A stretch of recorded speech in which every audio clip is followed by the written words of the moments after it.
നമസ്കാരം. മംഗളം ന്യൂസിലേക്ക് എല്ലാവർക്കും സ്വാഗതം. ഞാൻ ബിനി പ്രേംരാജ്.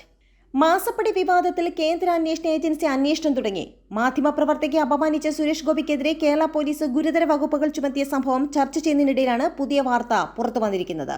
രാഷ്ട്രീയ ട്രേഡ് യൂണിയൻ നേതാക്കൾക്കും ഉദ്യോഗസ്ഥ മേധാവികൾക്കും കോടിക്കണക്കിന് രൂപ നിയമവിരുദ്ധമായി കൈമാറിയെന്ന് ആദായ നികുതി വകുപ്പ് എൻഷുറിംഗ് സെറ്റിൽമെന്റ് ബോർഡിന്റെ കണ്ടെത്തലിനെ തുടർന്ന് കൊച്ചി മിനറൽസ് ആൻഡ് റിട്ടെയിൽ ലിമിറ്റഡിനും കേരള സ്റ്റേറ്റ് ഇൻഡസ്ട്രിയൽ ഡെവലപ്മെന്റ് കോർപ്പറേഷനും കേന്ദ്ര കോർപ്പറേറ്റ് അഫയേഴ്സ് മന്ത്രാലയം കാരണം കാണിക്കൽ നോട്ടീസ് അയച്ചു. ഫലത്തിൽ ഇത് അന്വേഷണമായി മാറുകയും ചെയ്യും.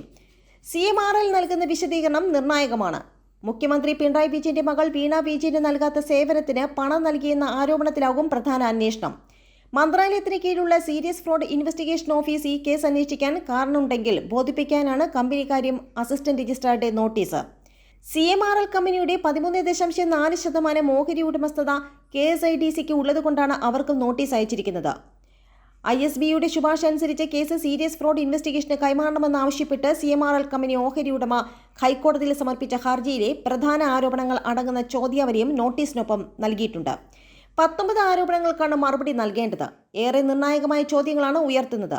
കേന്ദ്ര സർക്കാർ 2019 മാർച്ച് 1 സ്വകാര്യ മേഖലയിലെ ഖനനം പൂർണ്ണമായി നിരോധിച്ചതിന് ശേഷവും CMRL കമ്പനിക്ക് ഇത്രയധികം കരിമണൽ എങ്ങനെ ലഭിച്ചുവെന്ന ചോദ്യമാണ് ഇതിലേറ്റവും പ്രധാനം.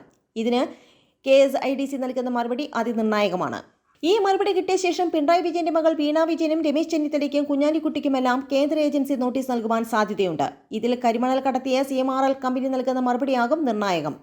മറുപടി നൽകേണ്ട പ്രധാന ചോദ്യങ്ങൾ ഇവയൊക്കെയാണ്. CMRL നൽകിയ 135 കോടി രൂപ അഴിമതി നിരോധന നിയമത്തിന്റെ പരിധിയിൽ വരുന്നതല്ലേ?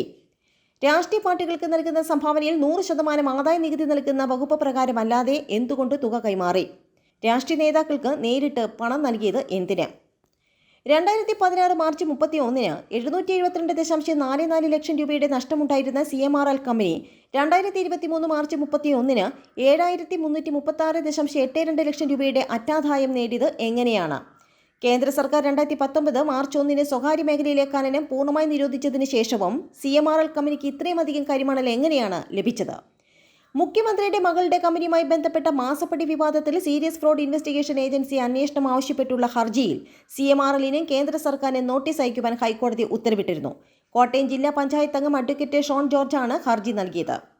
അന്വേഷണം ആവശ്യപ്പെട്ട് ഷോൺ ജോർജ് നേരത്തെ അന്വേഷണ ഏജൻസിയെ സമീപിച്ചിരുന്നു. ഇതിൽ നടപടി ഉണ്ടാകാത്തതിനെ തുടർന്നാണ് ഹൈക്കോടതിയെ സമീപിച്ചത്. ഹർജി പരിഗണിക്കുന്നത് വ്യാഴാഴ്ചത്തേക്ക് മാറ്റി. കോർപ്പറേറ്റ് അഴിമതി അന്വേഷിക്കുന്ന ഏജൻസിയാണ് സീരിയസ് ഫ്രോഡ് ഇൻവെസ്റ്റിഗേഷൻ ഏജൻസി.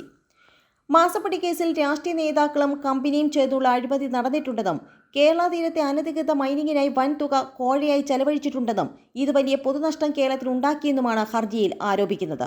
ഇതിന് സമാനമായ ചോദ്യം തന്നെയാണ് കേന്ദ്ര ഏജൻസിയും ഉന്നയിക്കുന്നത്. നന്ദി, നമസ്കാരം.